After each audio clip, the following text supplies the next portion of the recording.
નમસ્કાર વિદ્યાર્થી મિત્રો, આજે આપણે શરૂ કરીએ 12th સાયન્સ ચેપ્ટર નંબર 10 ની અંદર છેલ્લા લેક્ચરમાં આપણે જોયું હતું સહાયક અને વિનાશક વ્યતિકરણ વિશે. તો આપણે જો એને થોડુંક રિકોલ કરી લઈએ.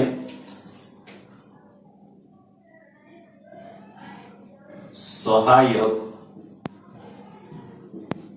વ્યતિકરણ ની શરતો જોઈતી આપણે.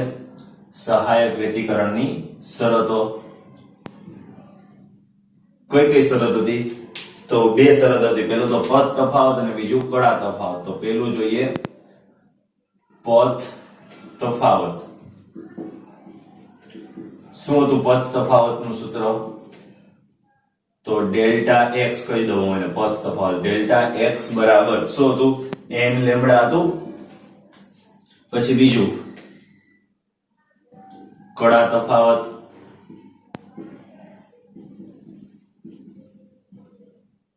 કડા તફાવત નો કહી દઉં ડેલ્ટા ફાઈ. શું મળ્યો તો મને? 2n પાઈ મળ્યો તો.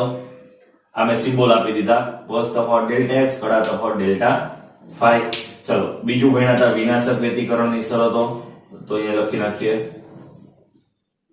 વિનાશક વ્યતિકરણની શરતો. રેડી? વિનાશક વ્યતિકરણની શરતો દેખાય છે બધાને?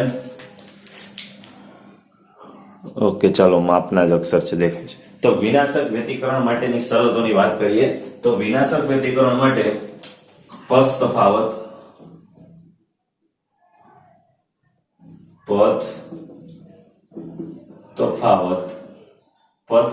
શું હતો? ડેલ્ટા એક્સ કહી દઉં છું એને. યાદ કરો n + 1/2 લેમ્બડા હતું. કડા તફાવત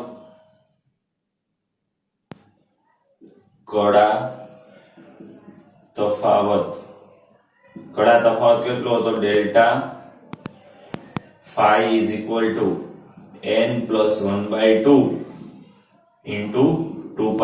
એવો તો ચલો લખી દઈએ. જ્યાં n બરાબર બધામાં ક્યાંથી શરૂ થાય છે? જ્યાં n બરાબર 0 1 2 અપ ટુ અનંત સુધી બધામાં n ની કિંમત એક સરખી જ આવી હતી આપણે. ઓકે, તો આ આપણે છેલ્લા લેક્ચરમાં ભણી ગયા હતા સહાયક વ્યતિકરણની શરત અને વિનાશક વ્યતિકરણની શરત. આની ઉપરથી આપણે આગળ જાશું. બહુ જ અગત્યનો કોન્સેપ્ટ છે. અને એક બીજી વસ્તુ કે આ પદ તફાવત અને કડા તફાવત, આ બે વચ્ચેનો સંબંધ શું છે? પદ તફાવત અને કડા તફાવત, એ બે વચ્ચેના સંબંધનું સૂત્ર લખી દો. જો અહીંયા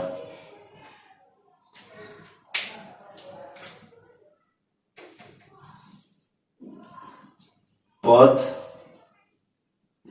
તફાવત અને કડા તફાવત, આ બે ની અંદર સેમ સૂત્ર છે. બેયનું સેમ, બે વચ્ચે સંબંધ છે. પદ તફાવત અને કડા તફાવત વચ્ચે બેમાં સેમ સંબંધ છે.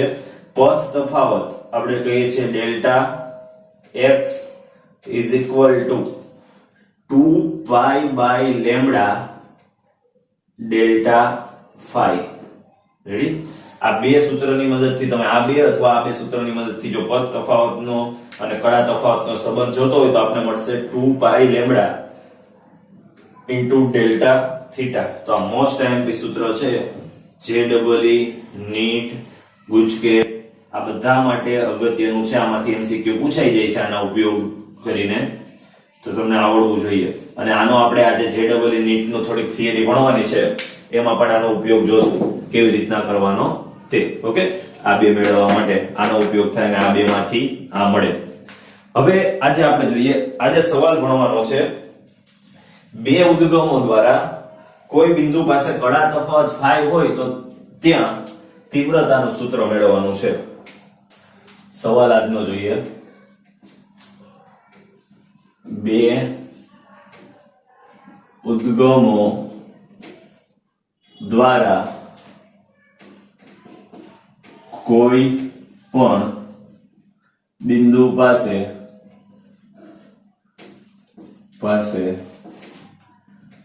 કડા તફાવત ફાઈ હોય તો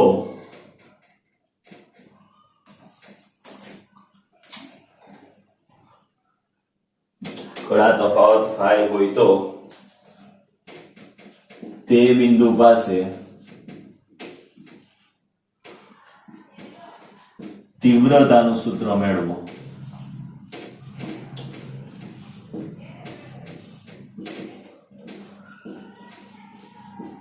આજનો લેક્ચર થોડોક લાંબો અને બહુ ઇન્ટરેસ્ટિંગ થવાનો છે, કેમ કે JEE આ જ વર્ષે પહેલા રાઉન્ડમાં જે પૂછાઈ ગયું હતું પેપર ફિઝિક્સ નું, એમાં એક MCQ આ થિયરી ઉપરથી હતો. એટલે આજે આપણે સોલ્વ કરશું એટલે તમને MCQ સોલ્વ કરતા આવડી જશે. તો ધ્યાન રાખજો બધા, આ થિયરી બહુ જ અગત્યની છે. બે ઉદ્ગમો દ્વારા કોઈ બિંદુ પર અથવા પાસે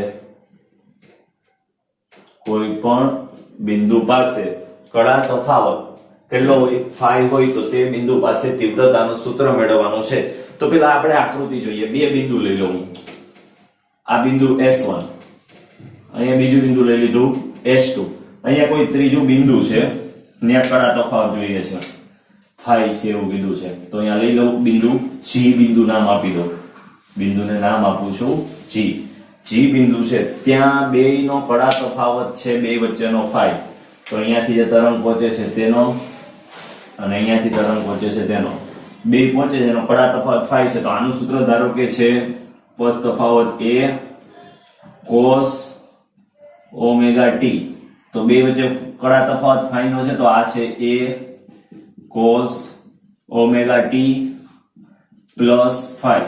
જો આ માઈનસ ફાઈ કરું તો તફાવત કડા તફાવત ફાઈ જ થાય, પ્લસ ફાઈ કરું તો કડા તફાવત ફાઈ જ થવાનો છે. રેડી? તો મેં પ્લસ કર્યું છે અહીંયા. તો આપણે ધારી લીધી કન્ડિશન કે G બિંદુ છે, આ પથ આટલો છે અને આ પથ આટલો છે, મતલબ આટલું અંતર છે બે વચ્ચેનું, અને બેયની કડાનો તફાવત કેટલો છે? ફાઈ. તો જો પેલો પોઈન્ટ, આકૃતિમાં દર્શાવ્યા પ્રમાણે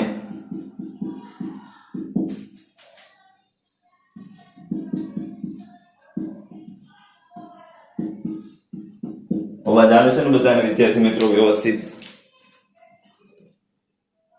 ઓકે, ચાલો માઇક લગાવેલું છે. આકૃતિમાં દર્શાવ્યા પ્રમાણે G બિંદુ પાસે, આ G બિંદુ પાસે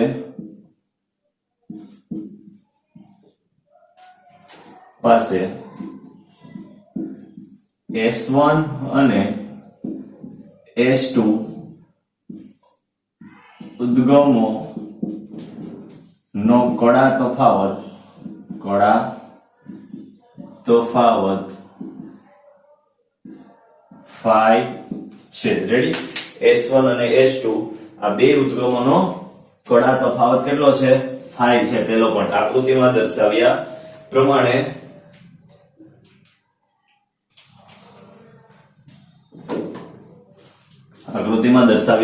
G બિંદુ પાસે અથવા G બિંદુ પાસે S1 અને S2 ઉદ્ગમોમાંથી અથવા S1 અને S2 માંથી ઉત્પન્ન થતા તરંગોનો કડા તફાવત ફાઈ છે, અથવા ઉદ્ગમોનો કડા તફાવત ફાઈ છે. અહીંયા લખી દઈએ,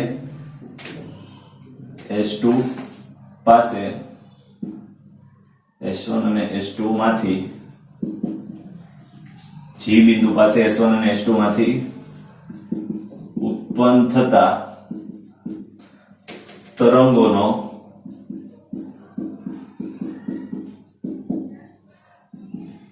કડા તફાવત કેટલો આપણે લીધો છે?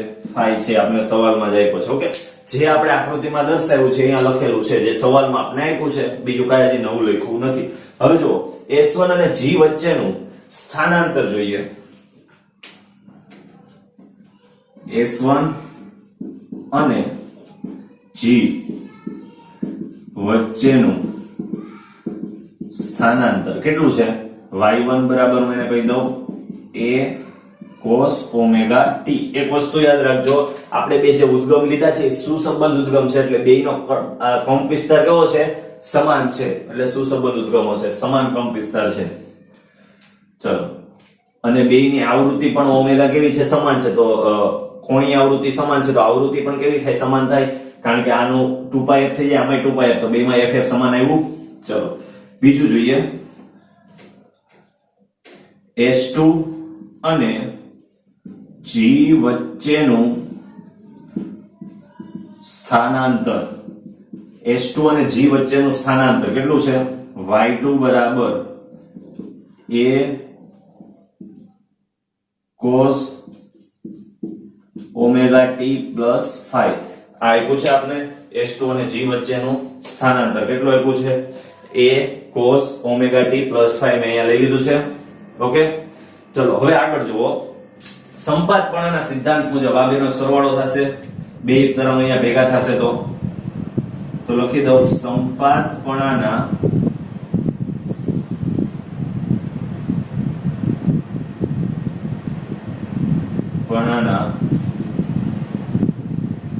સિદ્ધાંત પ્રમાણે, સંપાતપણાના સિદ્ધાંત પ્રમાણે મને y નેટ શું મળશે? અહીંયા બે તરંગો ભેગા થાય છે તો અહીંયા બે તરંગો, આનું y1 અને આનું y2 દ્વારા y નેટ મને કણનું સ્થાનાંતર કેટલું મળશે? y1 પ્લસ y2 બેનો સરવાળો થશે. સંપાતપણાનો સિદ્ધાંત આપણે શીખી ગયા, જેને કહેવાય સુપરપોઝિશન પ્રિન્સિપલ. Superposition principal. ચલો તો સંપાતપણાનો સિદ્ધાંતની વાત કરીએ તો y1 કેટલું છે અહીંયા મૂકો? a cos omega t plus y2 કેટલું છે એ પણ અહીંયા મૂકો? a cos omega t plus 5. Ready? આ બેમાંથી કોમન શું નીકળે? a, તો a કોમન કાઢી લો. વૈધું લખું છું cos omega t plus cos omega t plus 5. આટલું વૈધું. હવે સૂત્ર છે મેથ્સમાં c પ્લસ c 2cc. આવું સૂત્ર છે c plus c is equal to 2cc. મતલબ cos a plus cos b બરાબર 2 cos a plus b by 2 into cos a minus b by 2. આ સૂત્ર છે 2a cos a cos b. તો અહીંયા છે cos, આને a કહી દઉં અને b કહી દઉં, તો આ સૂત્ર લગાડું છું. જો શું થશે એ સૂત્ર? તો a શું બની જશે? 2 cos, પેલા થીટા નો પેલા a પ્લસ b બાય 2 કરવાનું, તો a અને b નો સરવાળો omega t plus omega t plus 5. આ બે નો શું કરી દેવાનો? સરવાળો કરી દીધો. અને પછી બે ની શું કરવાની? બાદબાકી.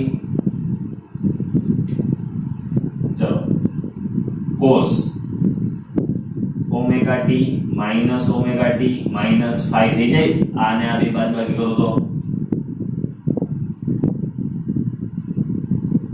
છેદમાં 2. આ થઈ ગયો આખો કૌંસ.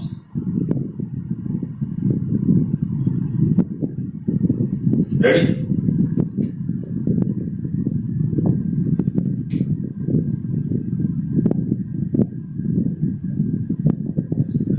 હવે આ છેદમાં 2 આપી દઉં. અહીંયા ઓમેગા t ઉડી જશે.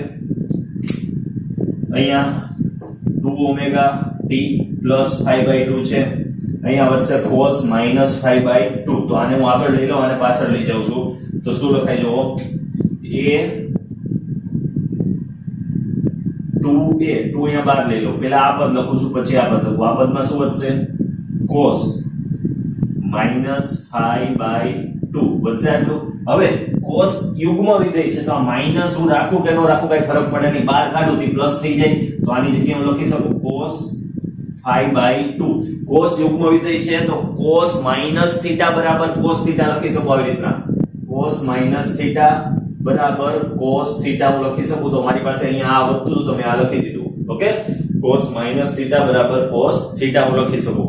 તો લખી દીધું. ચલો હવે બાકી રહ્યું આ 2 તો અહીંયા આવી ગયું છે બહાર, એ પણ આવી ગયું, આ બીજું પદ આવી ગયું, આ પદ બાકી રહ્યું. તો અહીંયા શું આવશે? Omega t plus omega t 2 omega t થઈ જાય.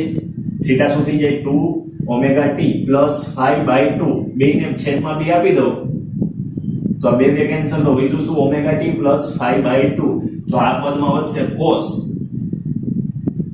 Omega t plus 5/2. તો મને આ મળે છે y નેટ. યાદ રાખજો, આ સૂત્ર આપણી માટે કામનું છે. y net. આના ઉપરથી આપણે આગળ ગણતરી કરવાની છે. પ્રકાશની તીવ્રતા આના ઉપરથી મને મળશે. પ્રકાશની તીવ્રતા પૂછી છે ને, G બિંદુ પાસે તીવ્રતાનું સૂત્ર. તો અહીંયા લગી ક્લિયર થઈ ગયું. આપણે શું કર્યું આમાં જુઓ, આની અંદર બે ઉદ્ગમો આપ્યા હતા, એમાં એક બિંદુ પાસે કડા તફાવત phi કીધો તો આપણે લખીને આકૃતિમાં દર્શાવ્યા પ્રમાણે G બિંદુ પાસે S1 અને S2 માંથી ઉત્પન્ન થતા તરંગોનો કડા તફાવત કેટલો છે? phi છે. પછી આપણે વાત કરી કે S1 અને G વચ્ચેનું અંતર અહીંયા લખ્યું છે, S2 અને G વચ્ચેનું અંતર એ લખ્યું છે. સંપાતપણાના સિદ્ધાંત પ્રમાણે હું શું કહી શકું? સંપાતપણાના સિદ્ધાંત પ્રમાણે આ બેનો સરવાળો થાય, અહીંયા ફાઇનલ સ્થાનાંતર y net બરાબર y1 y2 બેનો સરવાળો કરી દો. અહીંયા સૂત્ર c, અહીંયાથી એક કોમન કાઢી દો, c c તો સૂત્ર મૂકી દીધું આ. પછી આમાંથી ઓમેગા ટી કેન્સલ, cos -π/2 એટલે માઈનસ કાઢી નાખું તો ખાલી 5/2 આવશે. તો આ લખી નાખું, આ પદ અહીંયા લખી નાખું. ઓકે, હવે જો આપણે તીવ્રતા જોઈએ છે ને, પ્રકાશની તીવ્રતા.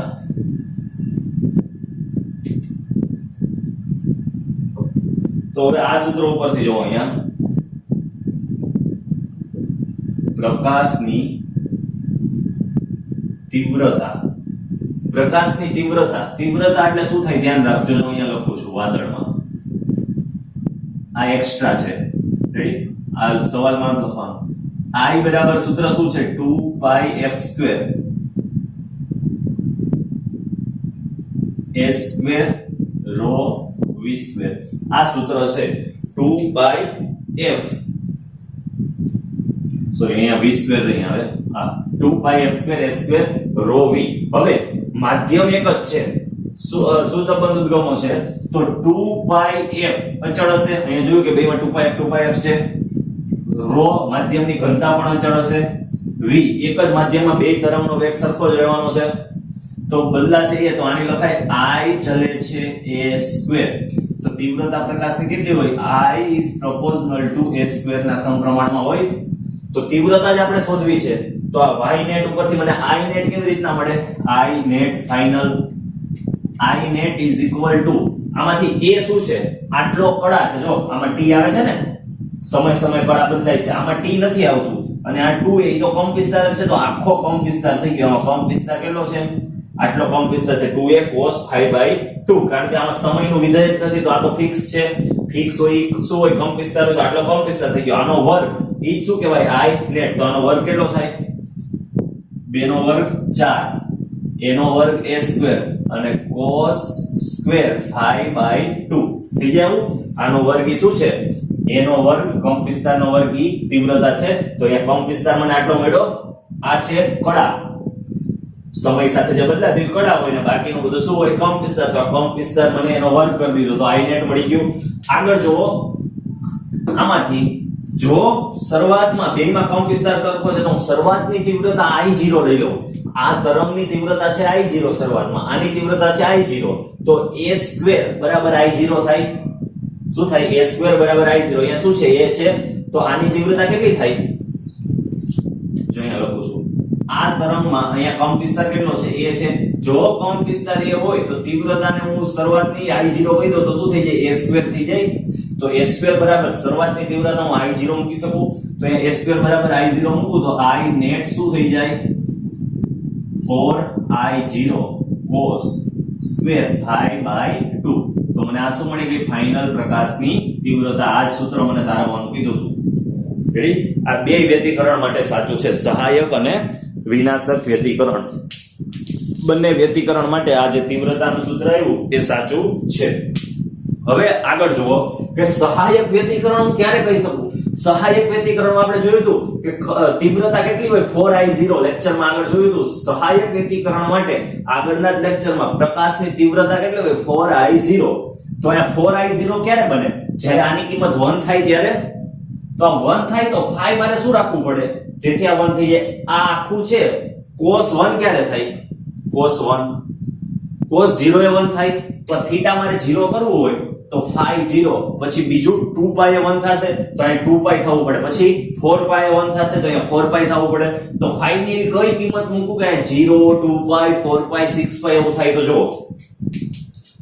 લખું છું અહીંયા, જો phi બરાબર ±2n π અથવા ±n લેમ્ડા હોય તો જ્યાં n બરાબર શું આવશે 0 1 2 અપ ટુ અનંત. જો 0 મૂકું તો કેટલું થઈ જાય? અહીંયા 5 બરાબર મારે 0 2 પાઈ 4 પાઈ કરવું છે તો અહીંયા 0 મૂકું n બરાબર તો આ શું થઈ જાય? 0 થઈ જાય. તો 5 ની કિંમત 0 મૂકું 0 ભાગ્યા 2 એટલે 0 થઈ જાય. તો પેલા જો અહીંયા મૂકું છું પેલા 5/2 છે અહીંયા 5 બરાબર મને અહીંયા 0 મૂકું તો શું મળે? 0 ના છેદમાં 2 તો 0 થઈ ગયું. તો પેલું આવી ગયું θ 0 cos 0 એટલે 1. બીજું જોવો 5/2 મારે આને 2 પાઈ કરવું હોય તો અહીંયા જો બીજું 1 મૂકી દઉં તો 1 મૂકી દઉં અહીંયા તો 2 પાઈ આવશે. 2 પાઈ/2 કેટલું આવશે? પાઈ આવશે. તો cos પાઈ શું થઈ જાય? -1 થઈ જાય. cos પાઈ શું થઈ જાય? -1 પણ cos સ્ક્વેર છે તો -1 નો વર્ગ કેટલો થઈ જાય? +1. રેડી? -1 નો વર્ગ કેટલો થઈ જાય? +1. અહીંયા મને કેટલું મળ્યું? પાઈ. અહીંયા cos પાઈ મૂકું તો cos પાઈ કેટલું થાય? -1. -1 નો વર્ગ કેટલો થાય? વર્ગ છે તો 1 તો થઈ ગયું આ 1 તો તીવ્રતા મળી 4i0. આગળ જોવો અહીંયા શું આવવું પડે? મતલબમાં cos સ્ક્વેર છે તો 2 પાઈ નહીં બધા આવી જવા પડે. અહીંયા આવી રીતના આ એકમ વર્તુળ 0 પાઈ 2 પાઈ 3 પાઈ 4 પાઈ 5 પાઈ. અહીંયા -1 કિંમત આવે અહીંયા +1 કિંમત આવે પણ અહીંયા વર્ગ છે તો -1 મૂકું તોય +1 થઈ જશે તો મહત્તમ તીવ્રતા મને મળી જશે. તો અહીંયા -1 એ આવવું પડે તો પેલા 0 આવવું પડે તો પેલા 0 આવી ગયું 5/2 આમાં 0 મૂક્યું તો પછી 1 મૂક્યું તો શું આવી ગયું? પાઈ. પાઈ આવી ગયું. પછી 2 મૂકું તો 2 પાઈ આવવું પડે. તો ચાલો n બરાબર 2 મૂકું તો 5/2 બરાબર n બરાબર અહીંયા 2 મૂકું તો શું આવે? 2 દુ 4 પાઈ છેદમાં 2 5 બરાબર 4 પાઈ છેદમાં 2 તો 2 દુ 4 તો આવી ગયું 2 પાઈ. એવી રીતના 3 મૂકું તો 5/2 બરાબર 5 શું થઈ જાય? 3 મૂકું તો 3 દુ 6 પાઈ છેદમાં 2 તો 3 તો 3 પાઈ આવી ગયું 3 પાઈ. તો બધી કિંમત આવે ત્યારે આ મહત્તમ મળશે મને. તો અહીંયા લખ્યું છે મેં જો phi બરાબર ±2n પાઈ અથવા ±n લેમ્ડા આ કડા તફાવત છે અને આ પદ તફાવત છે હોય તો શું થાય? સહાયક. રેડી? જો સહાયક વ્યતિકરણ મળે તો પ્રકાશની તીવ્રતા કેવી હોય? મહત્તમ થઈ જાય. સહાયક વ્યતિકરણ માટે પ્રકાશની તીવ્રતા કેવી થઈ જાય? મહત્તમ થઈ જાય. ચલો આ થઈ ગઈ સહાયક વ્યતિકરણ માટેની આ સૂત્ર ઉપરથી મારે cos સ્ક્વેર ની કિંમત શું આવી પડે? 1 આવે તો આ મહત્તમ થાય કારણ કે cos મહત્તમ કિંમત 1 હોય. રેડી? તો આમાં મારે મહત્તમ કરવું હોય તો 4i0 આવ્યું. 4i0 ક્યારે આવે? આ 1 થાય તો આ 1 ક્યારે થાય? તો phi બરાબર આ કન્ડિશન લેવી પડે જ્યાં n બરાબર 0 1 2 3 4. બીજું જુઓ હવે મારે આને મિનિમમ કરવું છે તો વિનાશક વ્યતિકરણ હોય તીવ્રતા મિનિમમ ક્યારે થાય? આ 0 થઈ જાય તો 0 ગુણ્યા ગમે એટલે 0 જ આવે તીવ્રતા એનાથી ઓછી તો આવવાની નથી. તો જો phi બરાબર ±n+1/2 2 પાઈ અથવા ±n+1/2 લેમ્ડા હોય તો કેવું વ્યતિકરણ રચાય? વિનાશક વ્યતિકરણ મળે. ઓકે કેવું વ્યતિકરણ મળે? વિનાશક વ્યતિકરણ મળે જ્યાં n બરાબર સેમ 0 1 2 3 અપ ટુ અનંત લગી. તો આ પણ ચેક કરી જોઈએ 0 થવું પડે. પહેલા અહીંયા 0 મૂકું કિંમત તો 0 તો અહીંયા વધશે કેટલું? 0 + 1/2 એટલે 1/2 ગુણ્યા 2 પાઈ 1/2 ગુણ્યા 2 પાઈ કેટલું થાય? 2 કેન્સલ તો જવાબ આવે પાઈ. પાઈ કેટલું મળ્યું? પાઈ. અહીંયા પાઈ મૂકું તો 5/2 એટલે પાઈ/2 થાય તો cos પાઈ/2 કેટલું થાય? cos પાઈ/2 0 થાય તો 0 નો વર્ગ 0 0 ગુણ્યા ગમે એટલે 0 તો આવી ગયું મિનિમમ. બીજું મૂકી જોઈએ જુઓ બીજું છે 1 મૂકી આમાં તો 1 + 1/2 એટલે 3/2 ઇન્ટુ કેટલું છે? 2 પાઈ. પાઈ કેન્સલ તો કેટલું આવ્યું? 3 પાઈ. આ 3 પાઈ મને 5 મળ્યું તો અહીંયા 5/2 કરું તો કેટલું થઈ જાય? 3 પાઈ/2 તો 3 પાઈ/2 cos શું થાય? 0 થાય. તો આ બધી કિંમત લાઈનમાં મૂકતા મને આ cos 5/2 સ્ક્વેર ની કિંમત શું મળશે? 0 મળશે. તો 4i0 ગુણ્યા 0 એટલે 0 તો પ્રકાશની તીવ્રતા 0 થઈ ગઈ. તો એને જ કહેવાય વિનાશક વ્યતિકરણ. ઓકે ચલો તો આપણે આ હતી સહાયક અને વિનાશક વ્યતિકરણ માટે પ્રકાશની તીવ્રતા I net એક સવાલમાં બંનેનો જવાબ. ચલો તો આપણે પૂછ્યું હતું કે બે બિંદુ દ્વારા કોઈ પણ બે ઉદ્ગમો દ્વારા કોઈ પણ બિંદુ પાસે કડા તફાવત જો phi હોય તો તીવ્રતાનું સૂત્ર મેળવો તો પેલા વર્ણન કરી દીધું આકૃતિનું, પછી બેનો પદ તફાવત લખ્યો, પછી બેનો સરવાળો કર્યો, એના ઉપરથી મને y નેટ મળ્યું કે આ કણનું સ્થાનાંતર કેટલું હશે. રેડી? તો આ y નેટ માં t વગરનો હોય અચળ, ઈ કંપ વિસ્તાર હોય, તો એ કંપ વિસ્તારનો વર્ગી તીવ્રતા, તો એનો વર્ગી તીવ્રતા a સ્ક્વેર છે, તો ઈ શું છે? પ્રારંભિક તીવ્રતા a સ્ક્વેર બરાબર I0 થઈ જાય. અહીંયા a હોય કંપ વિસ્તાર, તો એનો વર્ગી શું કહેવાય? એની તીવ્રતા કહેવાય તો પ્રારંભિક તીવ્રતા કણની હતી શરૂઆતમાં I0 a સ્ક્વેર ની જગ્યાએ મૂક્યું 4I0 cos સ્ક્વેર 5/2. ઓકે, તો એ મળી ગયું મને I નેટ. તો I નેટ માં મારે આને મહત્તમ કરવું હોય તો સહાયક વ્યતિકરણ, તો મહત્તમ કરવા માટે phi ની કિંમત આ હોવી જોઈએ. રેડી? phi ની કિંમત આ થાય તો મને સહાયક વ્યતિકરણ મળે, અને phi ની કિંમત આ થાય તો મને કેવું વ્યતિકરણ મળશે? વિનાશક વ્યતિકરણ. ઓકે, તો આ તો સહાયક વ્યતિકરણ અને વિનાશક વ્યતિકરણ માટેની શરતો બે. ઓકે, ચલો તો આપણે આ લેક્ચર અહીંયા પૂરો કરીએ. આના ઉપરથી જે ડબલ રીત નો ટોપિક છે એ આવતા લેક્ચરમાં આપણે કમ્પ્લીટ કરશું. આ સવાલ આખો ક્લિયર કરી નાખજો, મોસ્ટ આઈએમપી સવાલ છે. અને સેમ આ સૂત્ર જે મળ્યું છે ઈ બેના ઉપરથી આપણે આગળ જે ડબલ યુનિટ ના આના ઉપરથી સોલ્યુશન કરશું થિયરીનું, અને એના ઉપરથી એમસીક્યુ તમને શીખશો કે કેવી રીતના સોલ્વ થાય તે. બોર્ડમાં પૂછાય કે તો I minimum upon I maximum અથવા I maximum upon I minimum કેટલું થાય ગુણોત્તર, તો ઈ આ જ છે. આ મળે I મેક્સિમમ, આ મળે I મિનિમમ. તો ઈ નેક્સ્ટ લેક્ચરમાં આપણે શીખશું. ઓકે, ત્યાં સુધી આ લેક્ચરની સંપૂર્ણ તૈયારી કરી નાખો. Thank you.